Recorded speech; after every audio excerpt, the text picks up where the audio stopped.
Hello students, a very first good morning to all. I hope you all are good. So in last lecture we discussed the plastids and the type of plastids, in which we covered chromoplast and chloroplast and other plastids like leucoplast. So in this lecture we are going to start ribosomes translation factory. Means ribosomes को हम और क्या बोलते हैं, translation factory. Translation क्या होता है, synthesis of protein. तो सिंथेसिस ऑफ प्रोटीन है वो कहाँ होता है, राइबोसोम्स में। ठीक है, इनको हम प्रोटीन सिंथेसिस की फैक्ट्री भी बोलते हैं। ठीक है, तो राइबोसोम्स क्या है, ribosomes are small rounded body found either in free state in the cytoplasm or attached to the surface of endoplasmic reticulum। ठीक है, क्लियर है। फिर देखो स्ट्रक्चर, ये है आपका सेल। ठीक है, तो ये है आपका न्यूक्लियस। तो जो राइबोसोम्स है वो फ्री प्रेजेंट भी हो सकते हैं, मीन्स ठीक है, साइटोप्लाज्म में डायरेक्टली वो ऐसे राउंडेड स्ट्रक्चर वो प्रेजेंट हो सकते हैं, या फिर वो हमने बात की थी कि जो आपका एंडोप्लाज्मिक रेटिकुलम है उसकी सरफेस पे भी प्रेजेंट हो सकते हैं। जो रफ एंडोप्लाज्मिक रेटिकुलम होता है तो उसकी सरफेस पे भी दे में बी प्रेजेंट। ठीक है, तो राइबोसोम क्लियर है कहाँ प्रेजेंट होंगे, दे में बी प्रेजेंट इन साइटोप्लाज्म। ठीक है, साइटोप्लाज्म में फ्रीली वो प्रेजेंट हो सकते हैं, या फिर आपको जो रफ एंडोप्लाज्मिक रेटिकुलम है उसकी सरफेस पे भी राइबोसोम्स प्रेजेंट हो सकते हैं। ठीक है, राइबोसोम्स के अंदर होता क्या है, आरएनए। ठीक है, क्या प्रेजेंट होगा राइबोसोम्स के अंदर, RNA. RNA stands for ribo nucleic acid. ठीक है, आरएनए की फुल फॉर्म क्या है, राइबो न्यूक्लिक एसिड। ठीक है, क्लियर है। फिर राइबोसोम्स के पास कोई बाउंड्री या मेम्ब्रेन नहीं होती। ठीक है, तो हमने जब प्रोकैरियोटिक सेल की बात की थी तो हमने बोला था कि प्रोकैरियोटिक सेल के अंदर मेम्ब्रेन बाउंड ऑर्गेनली एब्सेंट होते हैं, तो राइबोसोम मेम्ब्रेन बाउंड ऑर्गेनली नहीं है। मेम्ब्रेन बाउंड ऑर्गेनली कौन कौन से हैं, mitochondria, endoplasmic reticulum, Golgi body, ये सब आपका क्या है, क्लोरोप्लास्ट, ये सब क्या है, मेम्ब्रेन बाउंड, जिनके पास खुद की मेम्ब्रेन है।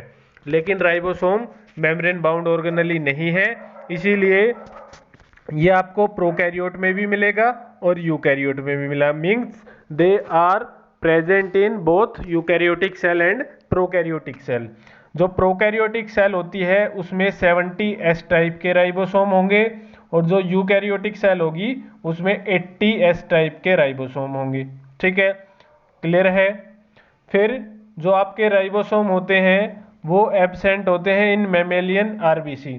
जो हमारी आरबीसी होती है, जो रेड ब्लड सेल्स होती है हमारी बॉडी के अंदर, उनमें जो आपका राइबोसोम है वो एब्सेंट होता है। ठीक है, क्लियर है। Ribosomes are the site of protein synthesis in cell. तो राइबोसोम का फंक्शन क्या है, प्रोटीन सिंथेसिस करना। ठीक है, क्लियर है। और राइबोसोम के अंदर 2 यूनिट होती है, मीन्स 2 यूनिट से मिलकर बनता है राइबोसोम। तो जैसे इसमें आप पिक्चर में देख सकते हो, एक स्मॉल यूनिट है ये वाली, एक लार्ज यूनिट है, और दोनों ने मिलकर ये बना दिया राइबोसोम। ठीक है, ये राइबोसोम की स्मॉल यूनिट, ये लार्ज यूनिट, और दोनों मिलके बना देगी आपका कंप्लीट राइबोसोम। ठीक है, क्लियर है।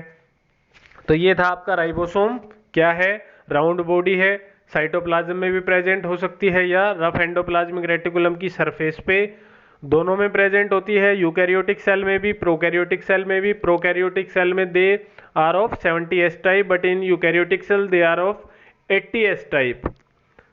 They are not bounded by any membrane, means they are membraneless organelle. ठीक है, and they are absent in mammalian RBC. और क्या फीचर है, they are the site of protein synthesis in the cell. इनके अंदर किसकी synthesis होगी, protein की। ठीक है, फिर वैक्यूल्स की बात करते हैं। व्हाट आर वैक्यूल्स, वैक्यूल्स को और क्या बोलते हैं हम, स्टोर हाउस ऑफ सेल। कि सेल के अंदर अगर कुछ भी स्टोरेज करनी है तो उसके लिए हम वैक्यूल का यूज कर सकते हैं। ठीक है, तो ये क्या है, membrane bound non cytoplasmic sacs that contain non living solid और liquid content. There are 3 types of vacuole, sap vacuole, food vacuole and contractile vacuole. ठीक है, क्या कहना चाह रहे हैं इसमें कि ये भी मेम्ब्रेन बाउंड ऑर्गेनली है, मीन्स प्रोकैरियोट्स में नहीं मिलेंगे मेम्ब्रेन बाउंड है तो। ठीक है, क्योंकि हमें पता है प्रोकैरियोट्स के अंदर membrane bound organelles are absent, तो किस में मिलेंगे? यूकैरियोटिक सेल में। अब यूकैरियोटिक सेल में है तो इनके अंदर साइटोप्लाज्म प्रेजेंट नहीं होता। ठीक है, they contain non living solid और लिक्विड कंटेंट, इनके अंदर जो लिक्विड मिलेगा वो आपको नॉन लिविंग मिलेगा। ठीक है, फिर इनके टाइप हैं वैक्यूल्स के, सेप वैक्यूल, फूड वैक्यूल और आपका कॉन्ट्रैक्टाइल वैक्यूल। तीनों के डिफरेंट डिफरेंट फंक्शन होंगे। सेप वैक्यूल के अंदर सेप स्टोर होगा, फूड वैक्यूल के अंदर फूड स्टोर होगा, और कॉन्ट्रैक्टाइल जो वैक्यूल है वो बॉडी से एक्स्ट्रा वाटर को बाहर करने के लिए यूज किए जाते हैं। ठीक है, means they perform the function of osmo regulation. जो ओस्मोलैरिटी होती है सेल की वो मेंटेन करने का काम कौन करते हैं? Contractile vacuoles. ठीक है, जो वैक्यूल की कवरिंग होती है, जो मेम्ब्रेन होती है, उसको हम बोलते हैं टोनोप्लास्ट। ठीक है, क्लियर है? The membrane of vacuole is called as tonoplast. ठीक है, जो आपका मेम्ब्रेन है, covering membrane of sap vacuole, जो सेप वैक्यूल है उसकी जो मेम्ब्रेन है उसको टोनोप्लास्ट बोलते हैं। ठीक है, the fluid field content of vacuole is called sap और टोनोप्लाज्म। ठीक है, वैक्यूल के अंदर जो लिक्विड होगा, जो फ्लूइड होगा, उसको हम बोलेंगे टोनोप्लाज्म या सेप।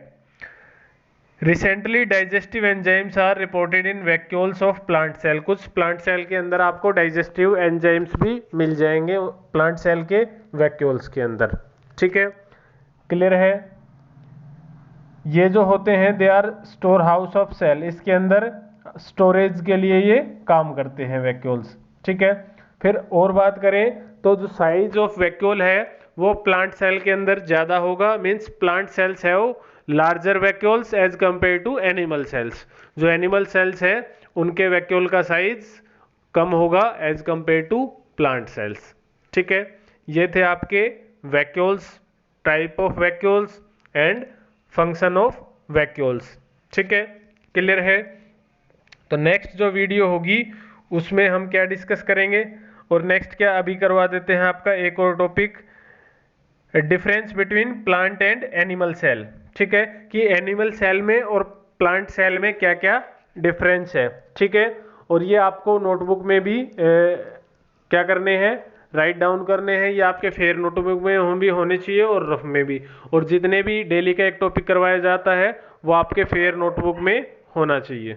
ठीक है, तो देखते हैं what are the difference between plant and animal cell. तो एनिमल सेल में सेल वॉल एब्सेंट है, बात कर चुके हम।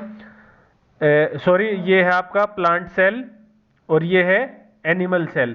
तो एनिमल सेल में जो सेल वॉल होगी वो एब्सेंट होगी, प्लांट सेल में सेल वॉल प्रेजेंट होती है, सेलुलोज और पेक्टिन की बनी होती है। ठीक है, फिर जो आपका प्लांट सेल है उनके अंदर प्लास्टिड प्रेजेंट होते हैं, क्रोमोप्लास्ट, क्लोरोप्लास्ट हमने बात की, लेकिन एनिमल सेल के अंदर they have no plastids, plastids जो होंगे वो एब्सेंट होंगे। फिर प्लांट सेल्स के अंदर सेंट्रियोल्स और सेंट्रोसोम्स एब्सेंट होते हैं। ठीक है, ये हमने डिस्कस नहीं किया आपके यहाँ लेवल पे, इतना आपको नहीं करना, सिर्फ आप याद रखो कि एनिमल सेल्स के पास सेंट्रियोल और सेंट्रोसोम प्रेजेंट होते हैं और प्लांट सेल के पास एब्सेंट होते हैं। फिर वैक्यूल्स की बात करें तो हमने अभी बात की प्लांट सेल्स के वैक्यूल्स होंगे लार्ज होंगे और नंबर में कम होंगे, जबकि जो एनिमल सेल है वैक्यूल साइज में स्मॉल होंगे लेकिन कई सारे होंगे, ज़्यादा होंगे। Nucleus lie on one side. अब जो प्लांट सेल होती है उसमें जो न्यूक्लियस है वो आपको सेंटर में नहीं मिलेगा। क्यों नहीं मिलेगा सेंटर में? क्योंकि ये आपका हो गया सेल और यहाँ पर प्रेजेंट होगा एक वैक्यूल। ठीक है, क्योंकि हमें पता है प्लांट सेल के अंदर वैक्यूल का साइज है वो ज़्यादा है, और वैक्यूल का साइज ज़्यादा होने से जो आपका न्यूक्लियस है वो आपको पेरिफेरी पे मिलेगा। ठीक है, एक साइड पे मिलेगा। क्लियर है? जबकि जो एनिमल सेल्स है उसके अंदर न्यूक्लियस सेंटर में मिलेगा। क्लियर है? जो सेल है वो रिजिड होती है, मीन्स वो ज़्यादा फ्लेक्सिबल नहीं होगी as compare to animal cell. Animal cell जो होती है वो फ्लेक्सिबल होती है। और ये क्यों होता है? क्योंकि एनिमल सेल के पास सेल वॉल एब्सेंट होती है, तो इससे ये फ्लेक्सिबल रहेगी। सेल वॉल प्रेजेंट है तो ये रिजिड होगी प्लांट की सेल। क्लियर है? फिर प्लांट सेल के पास गोल्गी जो गोल्गी है, गोल्गी बॉडी एक ऑर्गेनली है, वो हम डिस्कस करेंगे। अभी हमारा बचता है कौन कौन सा? गोल्गी बॉडी और आपका लाइसोसोम, फिर हमारा चैप्टर कंप्लीट हो जाएगा। तो आपका प्लांट सेल के पास जो गोल्गी होती है उसके अंदर डिक्टियोसोम प्रेजेंट होते हैं। जब गोल्गी की बात करेंगे तो बात करेंगे व्हाट आर डिक्टियोसोम्स। जो एनिमल सेल्स होती हैं उनके पास गोल्गी के अंदर डिक्टियोसोम्स प्रेजेंट ना होके वेसिकल्स प्रेजेंट होते हैं। ठीक है, ये भी एक डिफरेंस है। जो प्लांट सेल है वो साइज में बड़ी होती है, लार्जर इन साइज, और animal cell smaller in size. Clear है? फिर स्टार्च स्टोर होता है प्लांट सेल के अंदर, और एनिमल सेल के अंदर जो फूड है वो किस फॉर्म में स्टोर होगा? ग्लाइकोजन की फॉर्म में। ठीक है, मींस जो एनिमल सेल है उसमें जो फूड है वो किस फॉर्म में स्टोर होगा? ग्लाइकोजन की फॉर्म में। और जो प्लांट्स है उनमें किस की फॉर्म में स्टोर होगा? स्टार्च की फॉर्म में। तो these are the difference between plant and animal cells. और ये आप सबको सारे पॉइंट्स याद करने हैं, आप नोट डाउन कर लेना।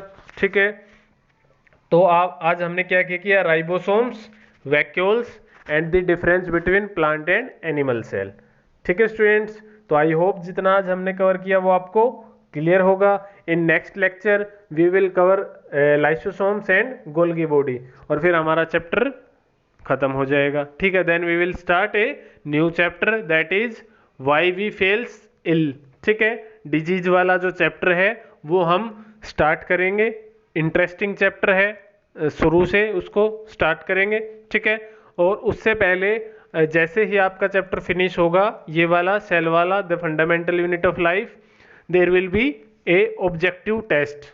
ठीक है, इस चैप्टर का आपका MCQ टेस्ट होगा, उसके लिए आप अभी से प्रिपेयर करना स्टार्ट कर दीजिए।